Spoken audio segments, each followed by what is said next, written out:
The Mandalorian Season 3 finale, titled The Return, is just aired on Disney+. We have a lot to say about it, and we're going to get into it right now on the Sundowners Club.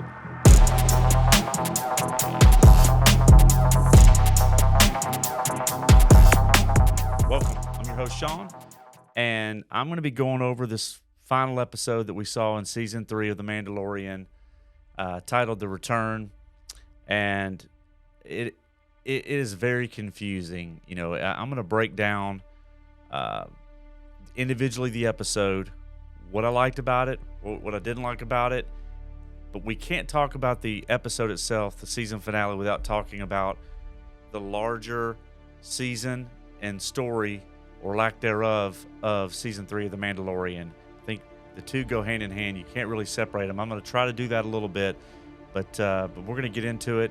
And I want you to stay around to the end of the video because I've got a couple of announcements, a couple of giveaways that you're going to be interested to hear about.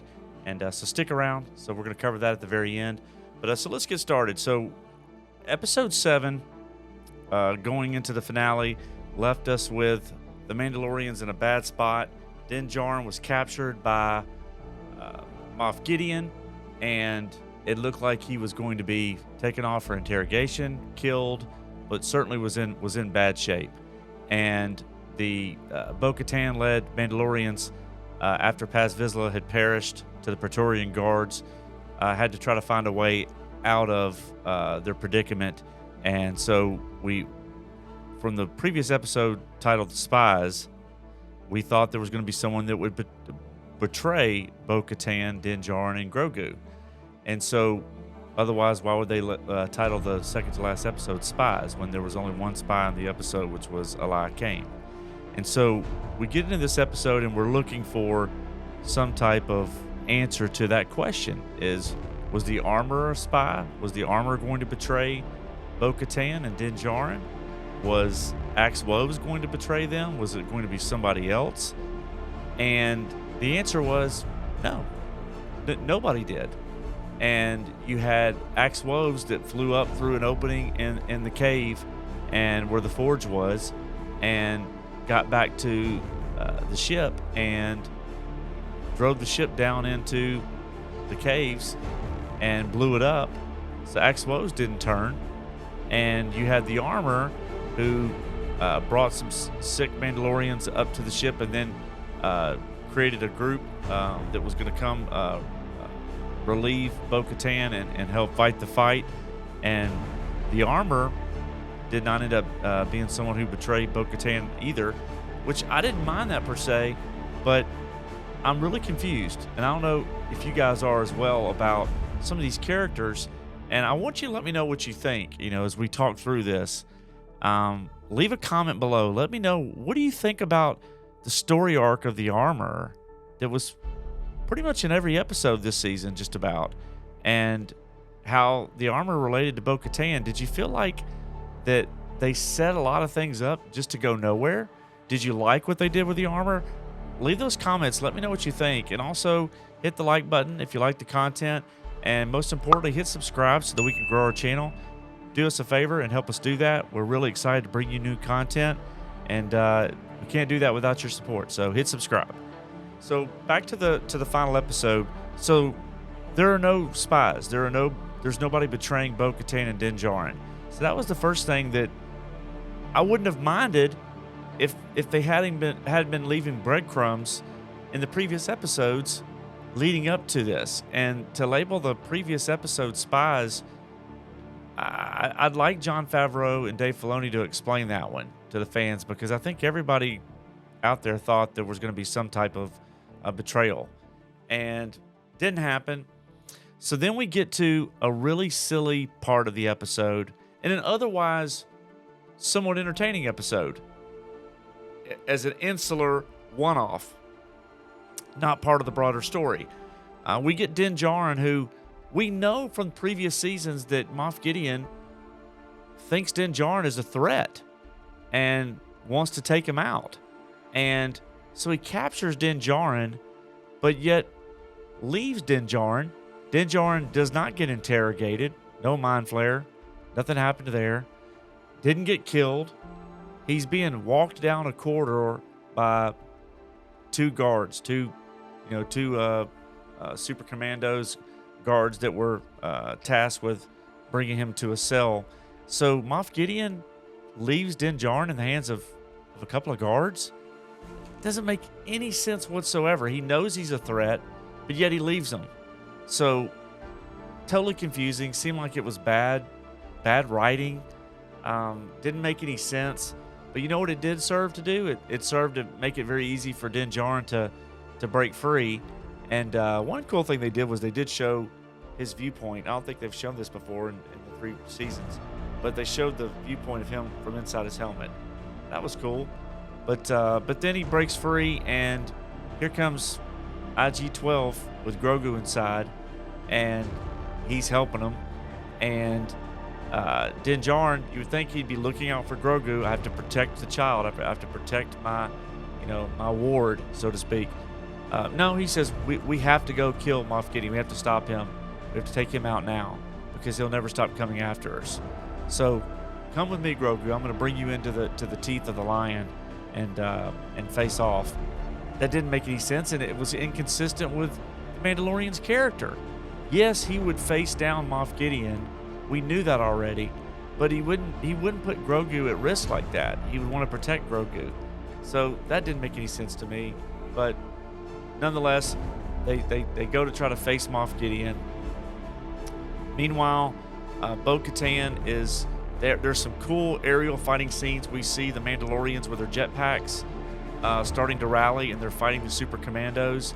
And those visuals were really cool, very entertaining. Like I said, I enjoyed this episode in general as one episode, and that was a moment that was really cool as they were fighting and starting to take the upper hand as Axe-Woves was preparing to drive this ship down into to the caves. He had to face off with some TIE interceptors before that, and he made it through, although the ship was badly damaged from the TIE interceptors, the TIE bombers.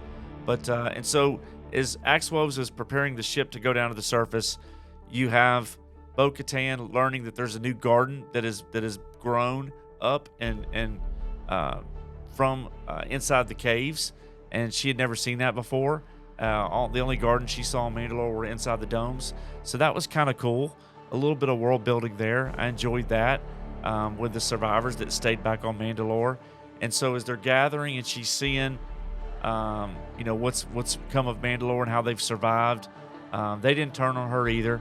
So they go to fight the fight. They start to take the upper hand, and we cut to Din Djarin having to get through what we talked about last week, which was those red zones that look like the force fields that look like the Phantom Menace when you had Qui-Gon Jinn and Obi-Wan fighting Darth Maul, and they're cutting through there, and we see our good old reliable R5 showing up, flying in and pulling an R2-D2 and tripping the force fields one at a time so that Din Djarin can make it through and defeat the guards to get to where he thinks Moff Gideon is residing. So they do that. Again, pretty cool scene. We start to finally see what Mando has been for 2 seasons that we lost this season, which was he's a killing machine. He's taking out guards left and right, and he's doing so in lethal manners. And I think he's broke one of their necks, and he's stabbing them. And so it's violent. It's what we've come to expect from the Mandalorian, Din Djarin. And so that was good to see because it was consistent with his character. So he makes it through, and they get to a final room. This is where it gets silly again.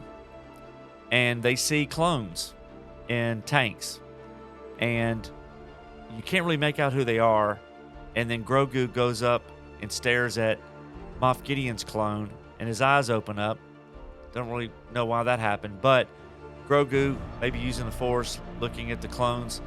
And I may be wrong, and maybe Jon Favreau and Dave Filoni will say something about this in an interview after the season. And maybe you guys think differently, so let me know. But it looked to me like Moff Gideon was cloning a 70-year-old or 65-year-old version of himself. Why wouldn't you clone a 20-year-old version of yourself? That didn't make any sense to me. But it looked like the older version of Moff Gideon in the cloning tank.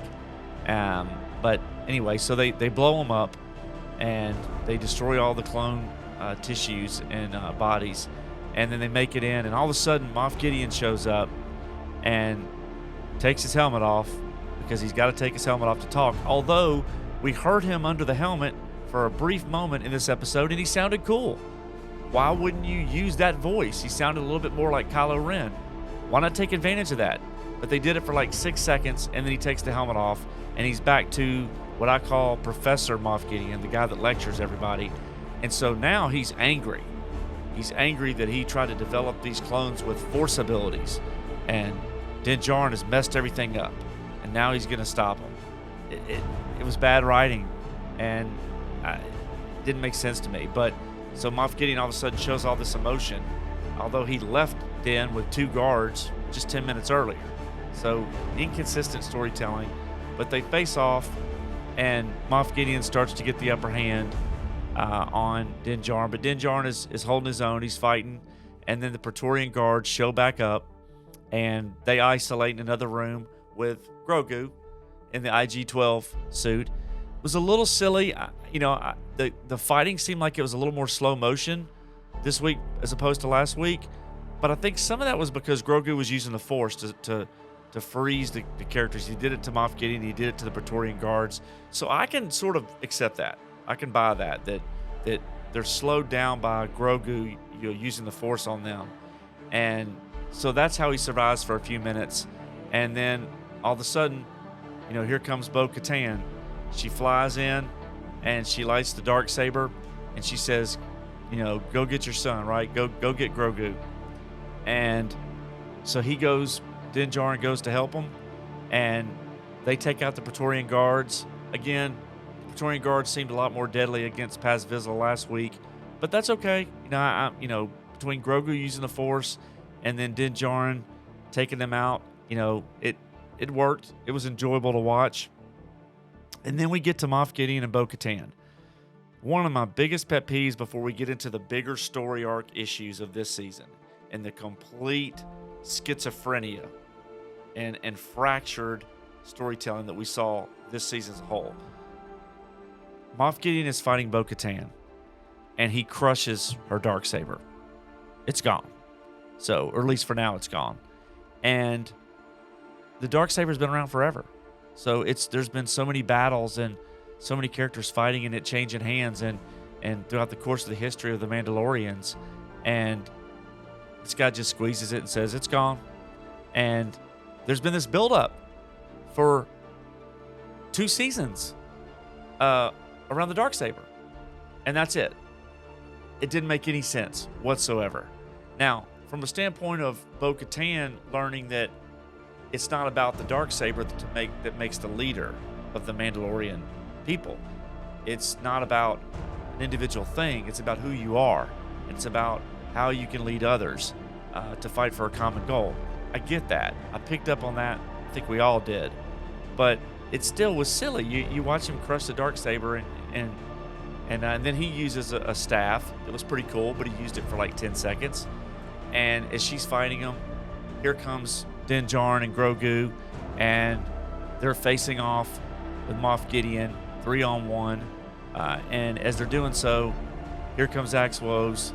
The ship is crashing into to the base of the cave where the complex is, where Moff Gideon has built his central base of operations, and it creates a huge explosion. And as the fire is burning through, by the way, Moff Gideon's wearing Beskar armor, but I guess you still can be disintegrated by the heat and the explosion.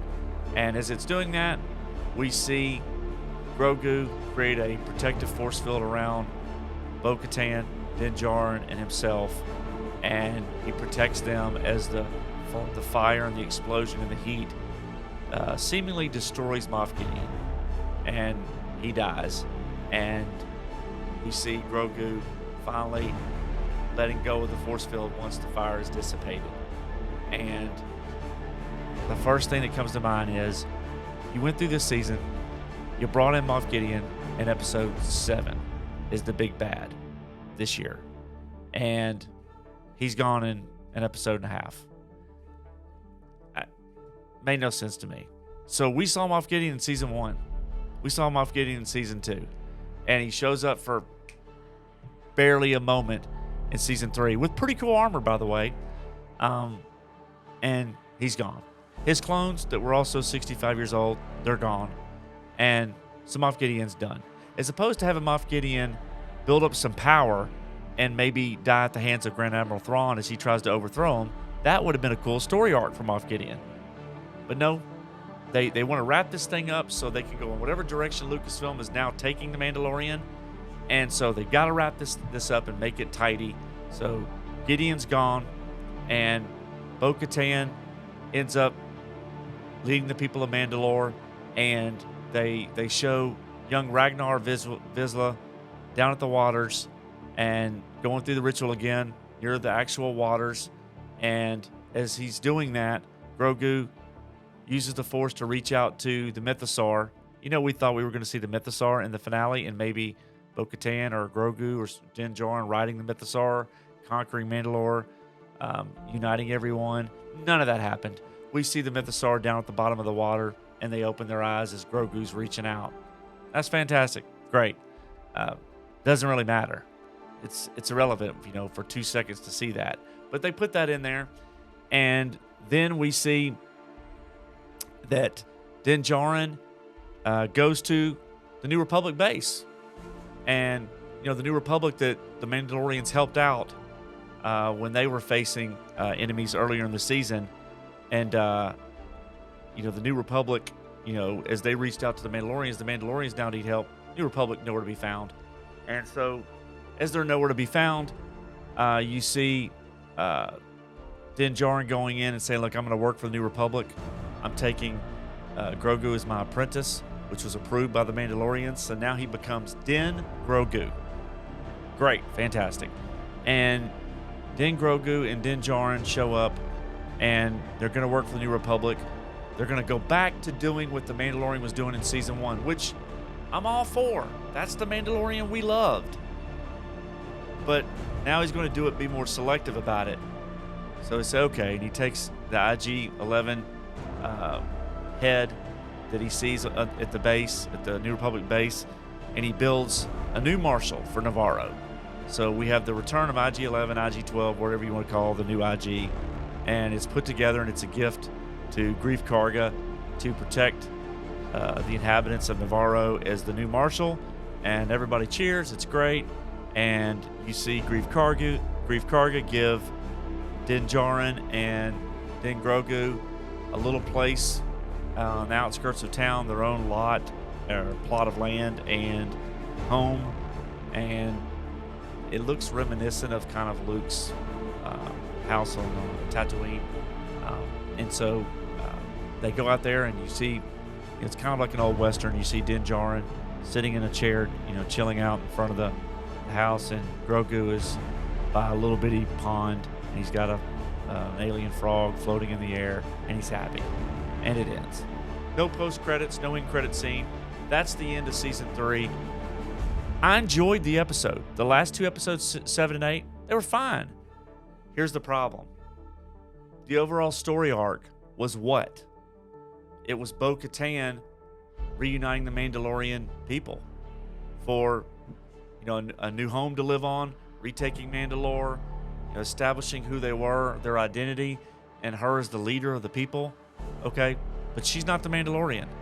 And Din Djarin didn't show any of the personality or traits that we saw him in season 1 to be until 10 minutes of the last episode. And Gideon's dead. So who was the big bad of this season? Where did the story go? There was nothing that led us to say, okay, Thrawn's coming. We heard Thrawn mentioned. But in actuality, you know, there was Pershing and Elia Kane. Nothing in episode 7 or 8 that tied off their stories or their impact at all. There was nothing around Mind Flayer, why they did that to Pershing, that paid off later. Elia Kane was, I guess, the only spy, so the title for episode 7 was irrelevant. So the Pershing episode, I don't see the point of it. There definitely didn't see the point of episode 6 around Lizzo and Jack Black. And then you had, you know, the episode where Ragnar gets swallowed by a dinosaur and gets spit back out through the belly and has no marks on him other than just being wet. Just silliness that didn't move the story forward at all. So if you're watching this season and you watched episode 1 and 2, and I somewhat liked episode 2. I thought episode 2 was pretty good. Others may differ on that, but I thought episode 2 was good. Episode 1 was slow. They should have released the first 2 episodes on the same night, same time, so that people could watch them, at once as one continuous story. But really, all you needed was episode 1 and 2, and maybe a few minutes in between there where they showed Grogu getting saved at the temple. That didn't really have anything to do with anything either, because Grogu did not develop. This is a 50-year-old alien that is still goo-gooing and gaga like a baby. And we're 3 seasons in. I think the novelty of that is gone. I don't care to hear this character. It's funny when he walks. It's funny when he does tricks, but at some point you're like, I don't know about you, but I'm bored with that. And more so, I want to see the development of Grogu and being able to say, okay, this alien is 50 years old. I know they're treating him like a baby, but the time frame the story's taking place, there should be more development.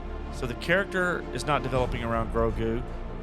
Mando is back to who he was in season 1. So what's the development there? I don't know. Bo-Katan, we had a lot of development this season around Bo-Katan, but it's not her show. So what does that all mean? I think what it means is something happened after season 2 of Mandalorian where Luke shows up, saves the day, Grogu goes to train with Luke, and we leave off that season finale and the fans were excited. There's been a lot of speculation around what happened at Lucasfilm.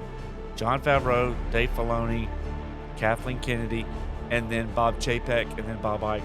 And so those individuals know what happened. And obviously so does probably Pedro Pascal and Katie Sackhoff and others. But the people that were in charge of this story, something happened after season 2 where it went off the rails during the Book of Boba Fett when they included Grogu and Mandalorian in the middle of that season, and something went really wrong. As it went wrong, I think it impacted what we saw in this season 3 of The Mandalorian. So my prediction is we're going to find out pretty soon that Jon Favreau is out. He I don't think he's an employee of Lucasfilm anyway, but he has a company. I think it's Gollum Creations or whatever he names it. I think that's the company, Gollum Creations, that contracts with Lucasfilm to do these series. And I think Jon Favreau is going to still get producer credit, but I would be surprised if next season you see him really involved at all with the show. You might see writing credit if he was saying he'd already written season 4 in interviews a month or 2 ago. So maybe he gets writing credit via his contract. But my bet is that whatever caused the really disconnect between the end of season 2, and then we had Boba Fett, and then Mandalorian season 3, whatever that is, I think it's going to lead to change. And I think that change, unfortunately, is going to be Jon Favreau being out. I hope I'm wrong. I will be excited if I read it or I hear about it to do a video and say I've never been more glad to be wrong. Jon Favreau is back and Kathy Kennedy is out. But we'll have to see how Indiana Jones 5 does before we see what happens with Kathy Kennedy. I didn't do any videos or coverage around Star Wars Celebration because I think that there's a lot of noise right now. And you can announce things all day long.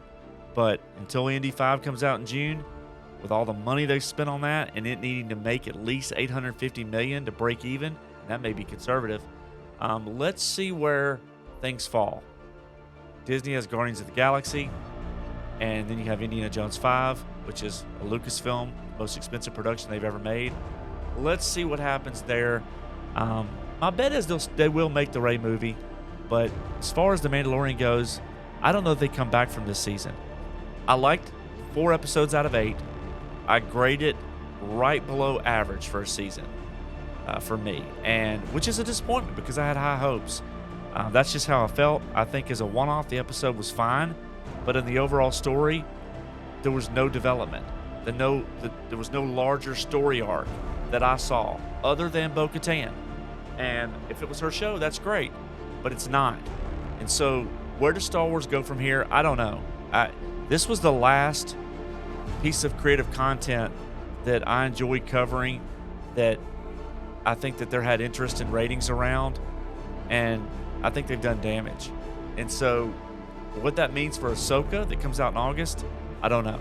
I really think it's going to be interesting to see what happens between now and August after Indiana Jones 5 comes out. And do we see anything on Jon Favreau coming out with some speech where he's still involved with Lucasfilm, but he's doing some other stuff, and you'll see this politically correct and kind statement about, I'm supportive of Lucasfilm, just doing other things. But if we see that, then you'll know he's out. And we may get the full story someday on exactly everything that happened after season 2, but it doesn't matter. At the end of the day, it really doesn't matter. What matters is we got a compromised story that created a season that was really inconsistent and had bad storytelling, and they've lost their momentum. Whatever momentum they've had, they've lost it. And at a time when Paramount Plus and Taylor Sheridan has all the momentum, and you have Picard season 3, which is great, by the way. Terry Matalas, huge fan. What he's done with that show this season.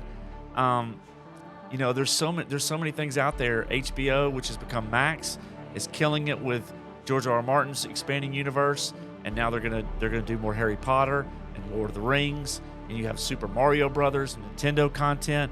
There's a lot of choices out there that are not Star Wars, and people aren't going to watch all of it. At least the majority of the masses are not going to watch all of it. So what does Lucasfilm do? I keep coming back to this. They have to have a change of leadership at the top.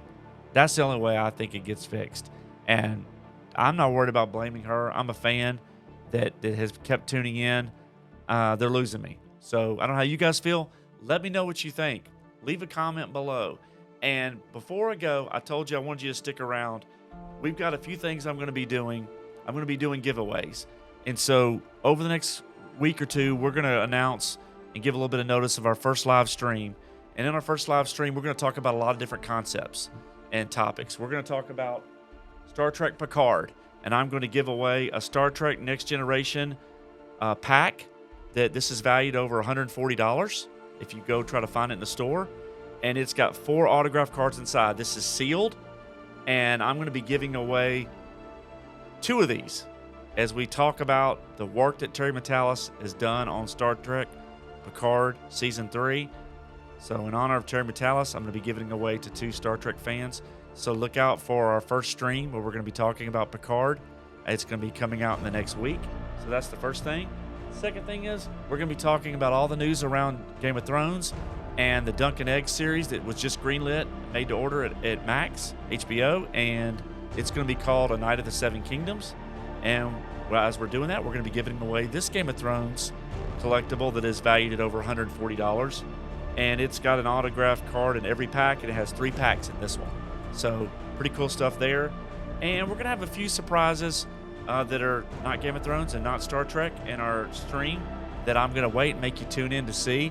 But we're going to be giving away 2 of these and 2 of these. So if you want some freebies, you're going to have to stick around, and you're going to have to hit subscribe and attend our first stream that's going to go on next week. Really appreciate all your support through The Mandalorian Season 3.